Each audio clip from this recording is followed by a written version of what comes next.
শীতের খবর নিয়ে এবার দিনাজপুর থেকে যোগ দিচ্ছেন সহকর্মী সুলতান মাহমুদ।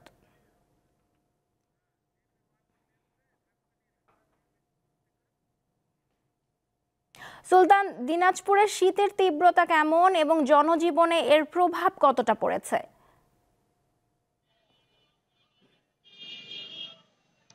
নওশীন, আজকে দিনাজপুরের সর্বনিম্ন তাপমাত্রা 13.1 ডিগ্রি সেলসিয়াস রেকর্ড করা হলেও সূর্য কিন্তু সকাল 8টা সাড়ে 8টার দিকে কিন্তু সূর্য দেখা দিয়েছে। আজকে সূর্য এখনো কিন্তু সূর্য রয়েছে, যার কারণে আজকে কিন্তু এখন পর্যন্ত যে সূর্যে গত কয়েকদিনের তুলনায় কিন্তু শীতের প্রকোপটা অনেকটা কম, যার কারণে কিন্তু অনেকেই কিন্তু রাস্তায় বের হয়েছে। আমরা দেখেছি যে যারা শ্রমজীবী মানুষেরা রয়েছেন তারা কিন্তু কাজের সন্ধানে দিনাজপুরের যে ষষ্ঠীতলায় আমরা এখানে রয়েছি, এখানে কিন্তু অনেকেই কাজের সন্ধানে এসছেন।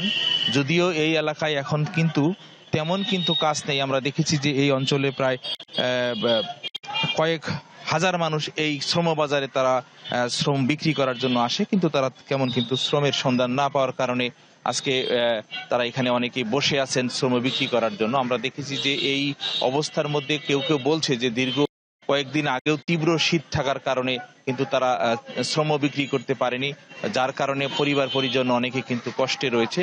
এর প্রভাব কিন্তু আসলেই এই অঞ্চলের মানুষের যে শীত মৌসুম শুরু হওয়ার পর থেকেই এই প্রকোপটি চলছে, যার কারণে এখানকার মানুষেরা যে এখানে তেমন ইন্ডাস্ট্রি গড়ে ওঠা না হওয়ার কারণেই কিন্তু এখানকার মানুষেরা শ্রম বিক্রি করতে পারছে না বা অনেকে পরিবার পরিজন নিয়ে অনেকটাই সমস্যার মধ্যে রয়েছে বলেও আমাদেরকে জানিয়েছেন। এদিকে দিনাজপুরের যে জেলা প্রশাসক রয়েছেন তিনি আমাকে বলেছেন যে শীতের যে প্রকোপ আগামী আরো কয়েকদিন পরেও কিন্তু শুরু হতে পারে। ইতিমধ্যেই তারা বিভিন্ন পর্যায়ের শীত বস্ত্র বিতরণ করছেন এবং বিভিন্ন ব্যক্তি পর্যায়ে কিন্তু আমরা দেখেছি যে শীতার্ত মানুষের মাঝে শীত বস্ত্র বিতরণ করছেন। তবে দিনাজপুর জেলা প্রশাসক বলেছেন যে আগামী দিনাজপুরে যে 13টি উপজেলা রয়েছে 13টি উপজেলার নতুন করে 89 লক্ষ টাকা বরাদ্দ করা হয়েছে এবং এই টাকা দিয়ে শীত বস্ত্র ক্রয় করে শীতার্ত মানুষের মাঝে বিতরণ করা হবে। নওশীন। দিনাজপুর থেকে জানাচ্ছিলেন সহকর্মী সুলতান মাহমুদ।